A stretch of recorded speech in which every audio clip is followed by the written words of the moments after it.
Final part, মৃত্যুর train. সন্ধ্যা নেমে এসেছে, কুয়াশার চাদরে ঢেকে গেছে রেল লাইন।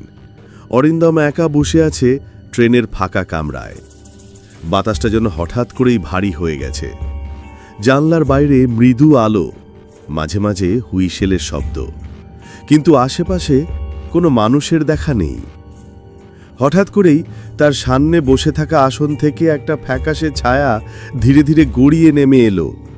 দেখতে অনেকটা মানুষের মতো, কিন্তু চোখ নেই, মুখ নেই, শুধু এক চিৎকারহীন কষ্টের অভিব্যক্তি।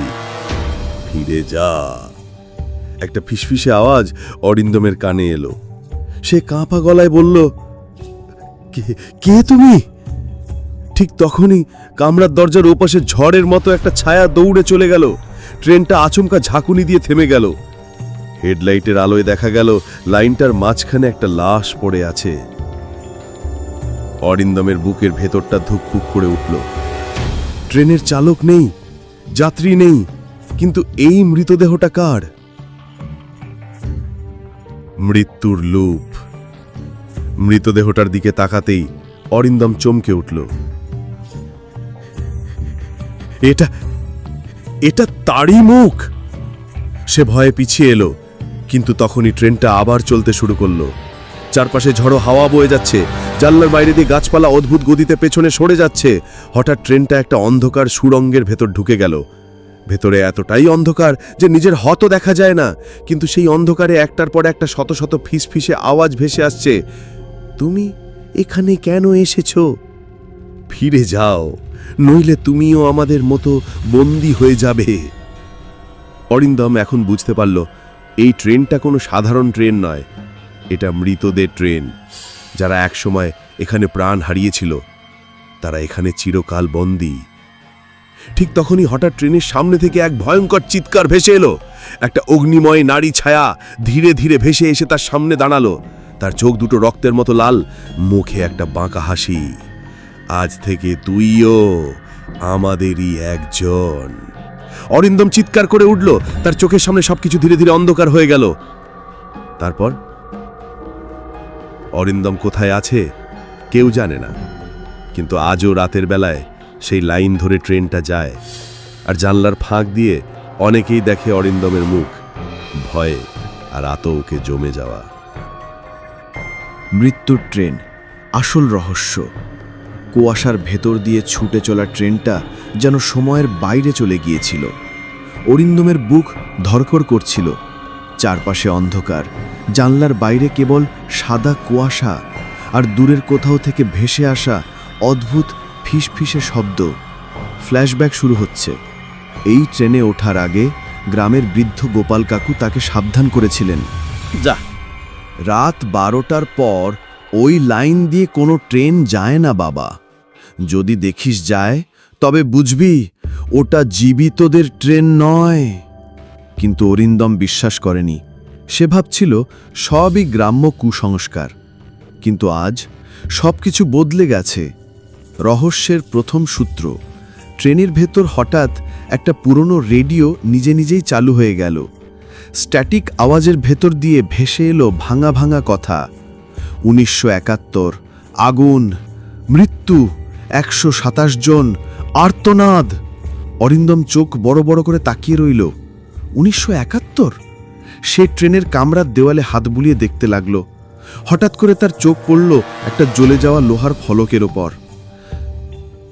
71 ডাউন, গোপনেশ্বর লোকাল। তার মনে পড়ল, এই নামটা সে শুনেছে।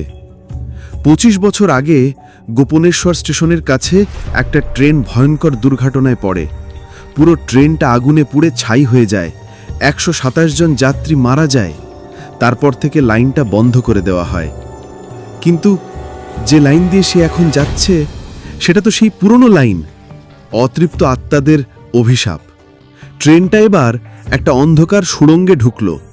চারপাশে এতটা নীরবতা যেন পৃথিবী থেকে সব শব্দ হারিয়ে গেছে।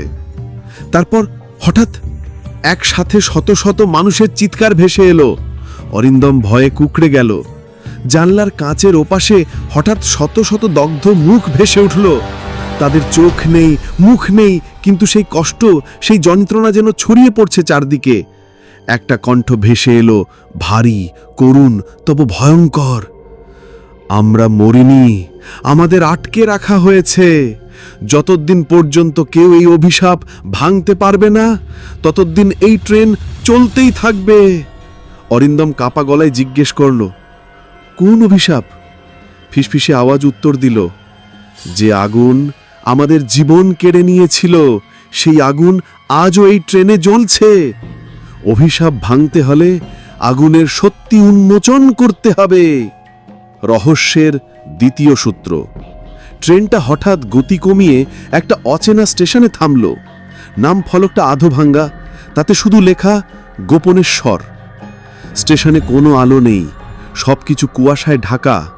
অরিন্দম সাহস করে ট্রেন থেকে নামল। পুরনো ভাঙা প্ল্যাটফর্মের এক কোণে একটা কালো বাক্স পড়ে আছে। সে সেটা খুলতেই একটা পুরনো ডায়েরি বেরিয়ে এলো।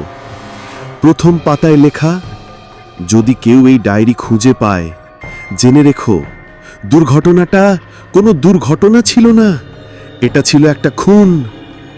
অরিন্দম স্তব্ধ হয়ে গেল। মানে, ট্রেনটা ইচ্ছে করে আগুনে পুড়িয়ে মারা হয়েছিল?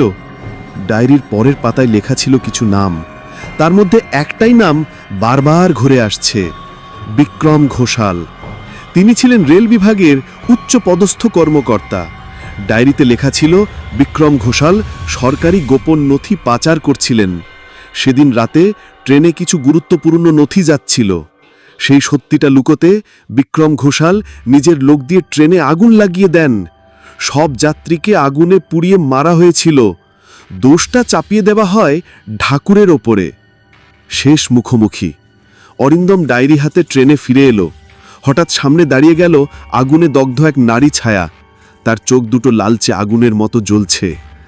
তুই যদি সত্যিটা প্রকাশ না করিস, তুইও এখানে বন্দী হয়ে যাবি। অরিন্দম সাহস করে বলল, আমি প্রতিশ্রুতি দিচ্ছি, আমি এই ডায়েরি বাইরে নিয়ে যাব। তোমাদের গল্প আমি সবাইকে জানাবো।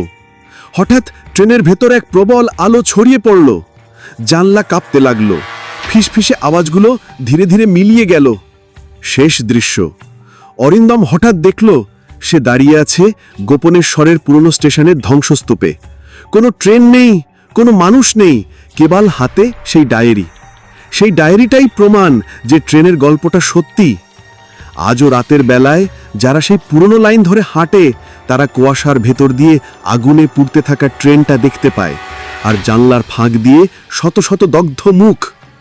কেউ জানে না অরিন্দমের প্রতিশ্রুতি পূরণ হয়েছে কিনা, কিন্তু একটা কথা এখনো লোকমুখে শোনা যায়, রাত 12টার পর গোপনেশ্বর লাইনে কোনো ট্রেন ধরিস না। যদি দেখিস, দৌড়ে পালাস, না হলে তুইও ওদের একজন হয়ে যাবি। ऐसा वीडियो देखने के लिए चैनल को सब्सक्राइब एवं वीडियो लाइक करें।